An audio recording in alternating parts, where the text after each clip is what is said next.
Halo, selamat datang di channel Ruang Taktik. Di video kali ini, kita akan analisis laga seru antara Barcelona versus Inter.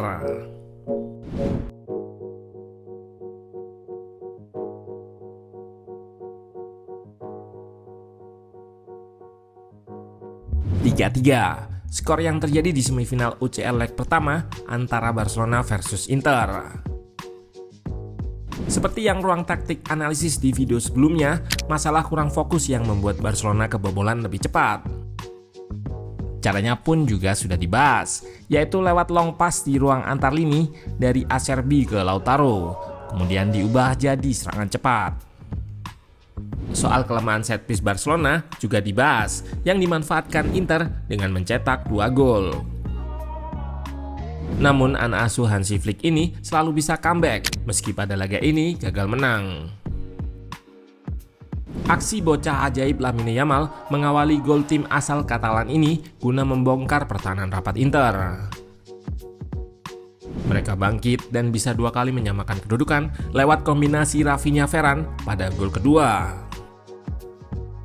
Terakhir, sepakan keras Rafinha yang gagal dihalau oleh Sommer membuyarkan keunggulan Inter. Nah, penasaran dengan jalannya laga dari segi taktikal? Let's go, kita bahas sama-sama.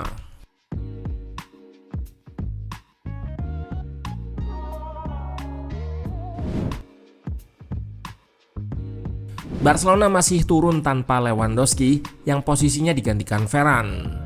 Balde juga digantikan Gerard Martin.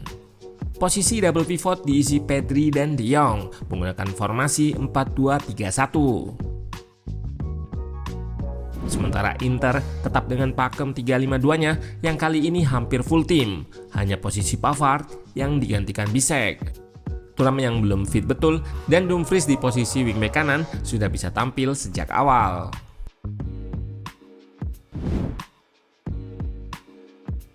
Pada laga ini, Inter berhasil mencetak gol di menit 1 lewat serangan pertamanya menggunakan skema yang mirip dengan beberapa gol sebelumnya. Diawali dari pancing press, Acerbi lalu mengirim long pass yang disambut flick header Lautaro mengalahkan De Jong. Di sini langsung terlihat pertahanan Barcelona terekspos terutama di sisi kiri. Barella langsung memberikan bola ke Dumfries.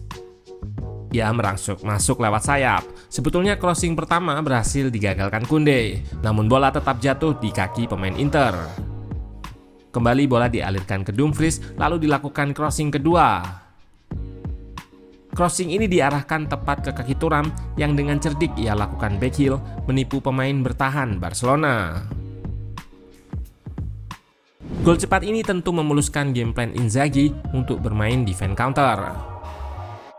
Mereka bertahan dengan 11 pemain di belakang bola, membentuk shape awal 5-3-2. Bastoni ditugaskan untuk menjaga ruang antar lini. Posisinya kerap lebih naik untuk mempersempit ruang di belakang lini tengah mereka, sekaligus menjaga pemain yang hendak ekspos ruang tersebut. Ruang antar lini memang jadi salah satu ruang sempit yang sering diekspos Barcelona. Di sini terlihat bagaimana ruang di depan bek tersebut terekspos oleh cross datar Yamal.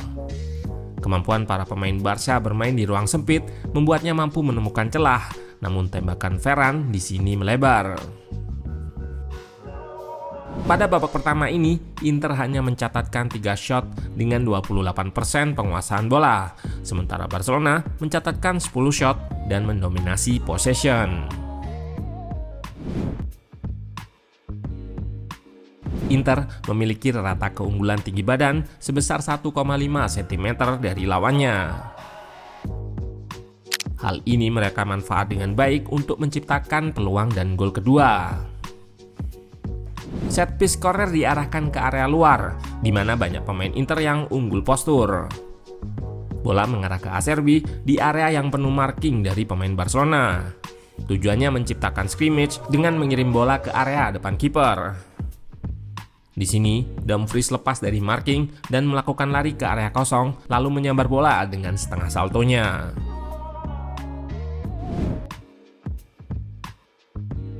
Melawan tim yang bertahan dengan 11 pemain, sudah pasti akan tercipta situasi kalah jumlah. Bertahan dengan unggul jumlah seperti Inzaghi ini disebut numerical superiority.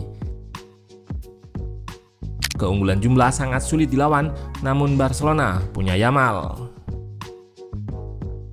Pemuda yang belum genap 18 tahun ini punya keunggulan kualitas atau qualitative superiority.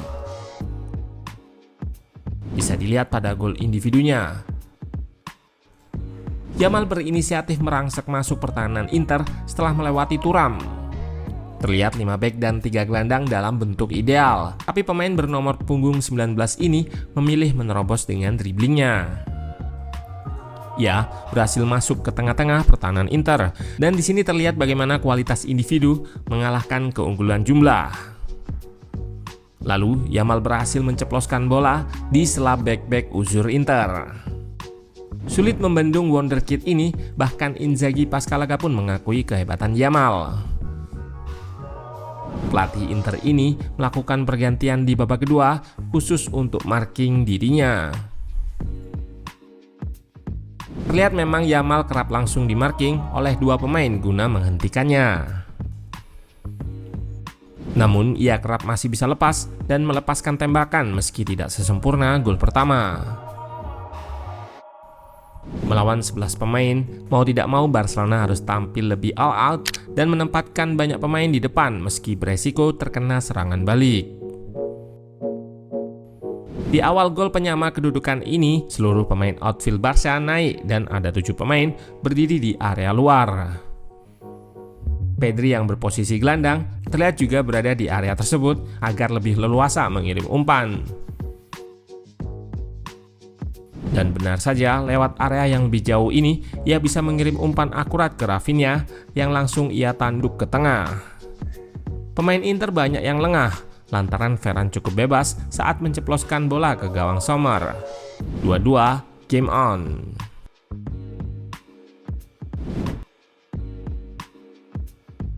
Hal yang paling terlihat sering dilakukan Inter adalah build up menargetkan ruang antar lini lawan. Sebagai pengingat, Inter kerap memancing press lawan agar terbuka ruang antar lini. Namun versus Barcelona, mereka tidak perlu banyak memancing lantaran lawannya menerapkan high press. Hal ini dimanfaatkan beberapa kali oleh Sommer dan kawan-kawan. Terlihat di sini, long pass kiper diarahkan ke Taremi yang masuk menggantikan cederanya Lautaro. Ia juga memberikan bola ke Barella yang disambut dengan umpan ke sisi kanan yaitu Dumfries. Namun sayang, eksekusinya terlalu deras. Situasi yang sama kali ini dari hasil pancing press Barca yang kemudian bola diarahkan ke Bastoni di kiri. Ia lalu merangsek ke depan dan mengirim bola ke ruang antar lini di mana Taremi drop untuk terima bola. Lalu ia mengirim umpan lagi-lagi ke kanan yang diisi Dumfries, namun kali ini disambut overlap Bisek. Ia mengirim crossing namun gagal diteruskan dan bola jatuh ke kaki Di Marco. Sayang, syuting kerasnya melambung tinggi. Namun Inter berhasil cetak gol bukan dari build up, melainkan set piece tadi. Patut dicatat, mereka memang kerap mentargetkan area depan kiper saat sepak pojok. Kali ini juga sama, sebelumnya terlihat Dumfries sembunyi di belakang agar gak terkawal. Ia langsung menanduk keras crossing dari Hakan dan menang duel atas Dani Olmo. Adu taktik set piece terjadi. Sadar kalah tinggi badan, Barcelona menggunakan cara yang berbeda. Dari sepak pojok, bola diarahkan ke Yamal yang meminta di luar kotak. Ia tidak mengambil, melainkan melakukan dummy agar bola diteruskan ke Rafinha yang bebas. Dengan tendangan kerasnya, bola membentur mistar namun memantul ke badan Sommer. 3-3. Skor seri ini bertahan hingga 90 menit. Sebelum itu, dengan build up template-nya, Inter sempat mencetak gol namun dianulir karena offside. Caranya sama, build up long pass dari kiper jatuh di ruang antar lini. Taremi meneruskan ke Thuram, namun di sini sedikit terjadi perebutan bola, namun tetap bola diarahkan ke sisi kanan. Dumfries kali ini kirimkan early cross datar, namun sayang Mkhitaryan offside. Laga ini jadi alarm bagi kedua tim bahwa terdapat kelemahan yang harus diperbaiki untuk leg kedua nanti. Inter dengan skuad yang tersedia mampu menghukum Barcelona dan build up-nya relatif sulit diantisipasi, meski eksekusi dari pemain Inter masih jadi PR. Sementara Barcelona, jika dibandingkan Inter, diunggulkan karena banyak mempunyai pemain yang bisa main di ruang sempit. Laga kedua nanti tentu masih 50-50, dan semoga keduanya bisa full tim agar kembali terjadi duel sengit di Milan.